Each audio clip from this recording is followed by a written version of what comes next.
Ryan Reynolds here for, I guess, my 100th Mint commercial.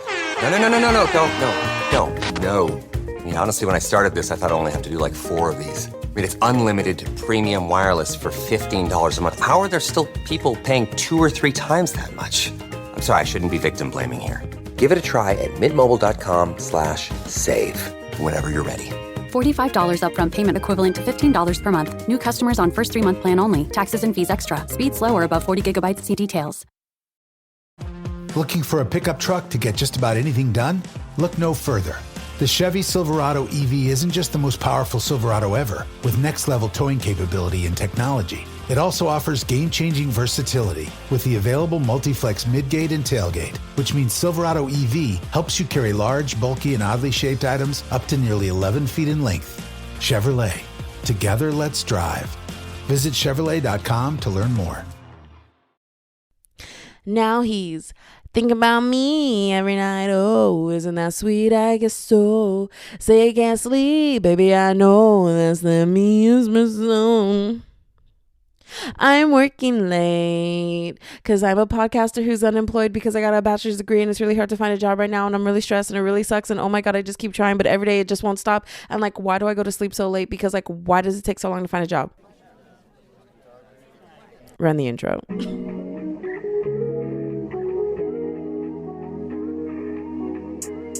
Welcome back to the Distract Me Please podcast. I am your host, Brianna Silva, and today I am here by myself just to discuss book things, because books, y'all know that really, like, I'm talking like feels like YouTube had just started at the moment. I'm talking about that song that's like shoes. Oh my God, shoes. That's how I feel about my books, like books. Oh my God, books. And I have a really embarrassing story to tell about books that I'm pretty sure that I've told on this podcast, but I want to tell it again.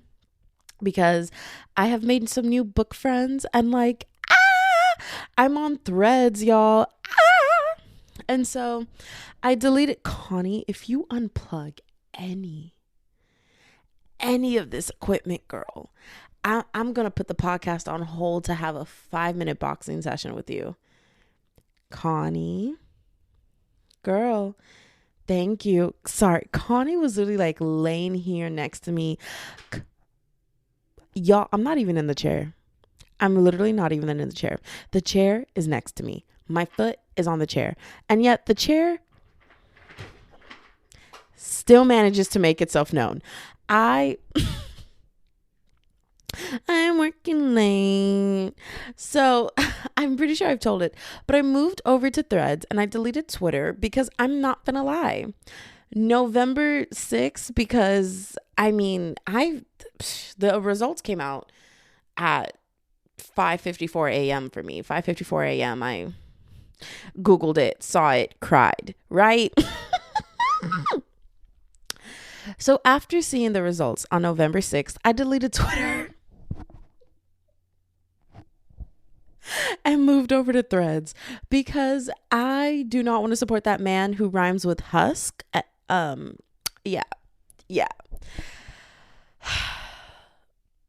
Yeah. Anyways, so I have been going through the 5 stages of grief since November 6th.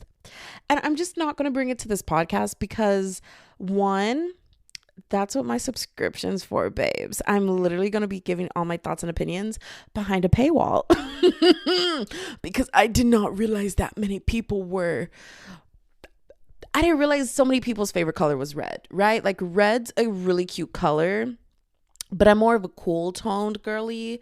Like even right now, the lights in my room are like a purple bluish color because I really like cool tones, like the purples, the blues. What's another cool tone color that I feel like people sleep on? A nice green. A nice little like I want to say like a jade. I just love cool tones. I love Connie, every time you look over there, it's making me think you're seeing ghosts, my girl. Anyways, I just like cool tones. And I didn't realize how many people like warm colors, you know, the reds, the yellows, the oranges, I guess you can say. So we're going to be behind a paywall, and that's where I'm going to give my full opinion. But to the public, I will say 5 stages of grief, holding strong, went through depression, currently in anger. We're moving forward. Anyways, books. So I switched over to Threads And I found that Threads has a lot of like-minded books, authors, writers. And I'm pretty sure it's just because Threads, since it's connected to Instagram, I'm pretty sure Instagram is just takes whatever you like and follow on your Instagram feed and it just brought it over to Threads since they're connected. And so for me, my Instagram feed is all book people. Well, it's mainly bookstagrammers. I don't think I follow a lot of authors. I think I only follow like 2 authors on Instagram because I follow Tracy Wolf. I follow Rebecca Yarros, author of Fourth Wing. Tracy Wolf is the author of the Crush series. And I'm so serious.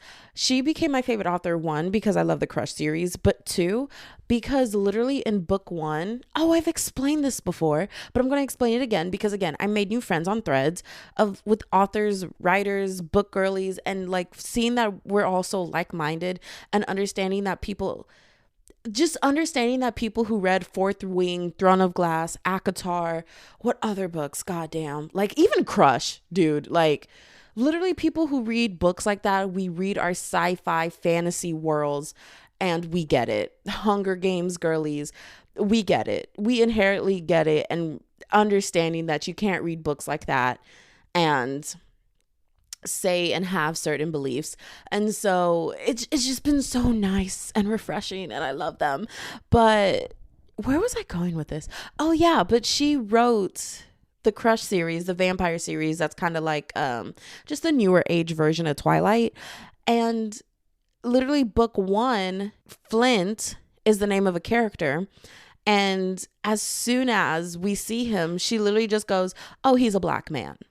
And it was just so refreshing because I always feel like authors get very, very creative with words. And it's because like, it's a read, you know, you have no visual, you have no audio, all you have are words. So you have to get very descriptive, very poetic with words. And so a lot of times I felt like the characters, when it came to skin tone, would always be tiptoeing around what race it was. But then throughout the book, trying to change up the word scheme, they would only change it up with white characters. So it would be like with alabaster skin, or skin as pale as snow, or, you know, and then later on it would be like, and his white skin or her white skin. But with the other characters, it would be like, and still the chestnut skin of blah, blah, blah, the mahogany. And it was like, why can't we just say that they're black, you know? But literally, Tracy Wolf, Flint enters the screen and went, "Oh, black man." Anyways, he has really nice warm toned skin. And it was just so refreshing to see that someone wasn't afraid to say black in a book.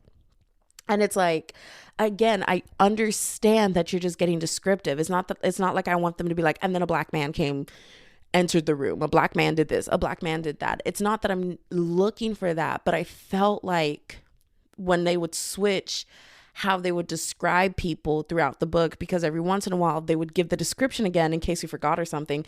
I actually don't know. I'm not an author and I've never written a book, but I do like it because sometimes I do forget how people look. And so whenever I'm just like thinking about them, and I'll think about them one way. Oh, let me give an example. In Fourth Wing, right? The character, oh my God, what is her name? The best friend of Violet. What is her name?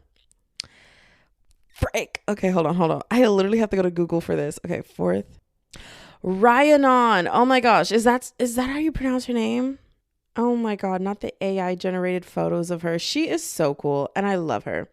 But Rhiannon? Oh, girl. Okay, if anyone wants to correct me on the pronunciation, go ahead. Because one thing about me, I'm a mess up how it's pronounced. Rhiannon. So in the book, when we first see her, there's a description of her that apparently I just completely bypassed, because halfway through the book, I'm like, that's a white woman. That's definitely a white woman. Not actions, not because of the way she speaks or anything, but like I'm just used to a majority of the books that I read, a majority of the cast and characters are white. And so my brain just automatically switched her to white. And then there's a moment. No, you know what? It wasn't even a description yet. It wasn't a description. What happened was there's an amazing YouTube playlist where you can type in Fourth Wing reading playlist, and it's just instrumental because I don't like reading to playlists that have words unless it's the Maple Hills series, you know, the Icebreaker, what is it? Icebreaker, Wildfire, and Daydreaming as a third book. But that's only because the author puts a curated playlist in the beginning. And so since she has her own curated playlist, I do just turn the playlist down really, really low and read the book. And because they are my favorite series, I do get to enjoy the playlist. And it's always fun when I turn on the playlist because then it reminds me of reading the book and I love it so much. But for the most part, I like an instrumental. And so Fourth Wing has a really good one where it flips throughout the characters throughout the playlist on the screen. Crescent City is another good one. Crescent City reading playlist. It will like flip through pictures of what the city looks like. I believe it also flips. No, I think it's just pictures of the city. And so while I'm reading I'm hearing dogs barking. So while I'm reading Fourth Wing, actually, it was while I was reading Iron Flame. While I'm reading Iron Flame, I pull up a Fourth Wing playlist, and then I find that playlist, and it's flipping through pictures of the characters, and Rhiannon comes up, and suddenly I see a black woman with braids, and I literally stopped and went, black? And my roommate who read the book with me literally was like, yes. And I was like, no. And she was like, yes. And I was like, no. And she was like, did we just completely miss her description in the beginning of the book where she was defined as having very warm skin and braids? And I was like, yes. Like, what do you mean she wasn't just a white woman who was culturally appropriating braids? Like, what? Like, it. And the thing is, I didn't even know she had braids. I didn't think cornrow braids. I thought her hair was just like in one big French tail braid. Like, I did not picture her like that. And it truly is. Read her description, kept going. Because especially during world building, girl, sometimes I'm just like trying to get through the information. And it's just so much information at once that it's hard for me to keep up. And so sometimes my brain keeps what it needs, forgets everything else. And unless it's repeated, I don't remember. And so I didn't remember Rhiannon's description. And so I really do appreciate when authors repeat the description later. But all I'm saying is if Rebecca Yarros just one time for the one time was like, oh, had a character be like, oh my God, I love that there's another black person here, I would have been like, black? And I wouldn't have to find out from an AI generated art of Rhiannon. Actually, I think that playlist doesn't use AI. I think they use drawings from people who just draw fan art of the characters, which is another thing that I really love about us book girlies. I love seeing the girls who can like draw, or my favorite is there's a girl who can animate, and she will animate scenes, and it's not the best graphics, but she shows you like, actually, I take that back. It is really cool, and because I know nothing about the world of animation, nor can I draw anything other than a stick figure and a really good SpongeBob, right? A square and some holes, basic stuff. But I love that about the book community, is that there's also people out here who draw the characters, because I love like having a picture of them and getting to like see like, yes, that's exactly how I pictured them. And then it's so fun because it's not necessarily that the descriptions are vague, but I feel like there's certain, when it comes to the descriptions of characters, you can kind of fill in the rest with whatever you want to picture, right? So like what I mean by that is you'll get strong jaw, perfect. So it'll be like strong jaw, high cheekbones, blue eyes, dark curly hair that falls into his eyes a little bit with a scar down his face. Like that's very, very descriptive. Warm tan skin, But then like you get to fill in the blanks with like his nose or his eye shape, his eyebrow arch. And so it's small details like that that I think really build the character into everything else that they are.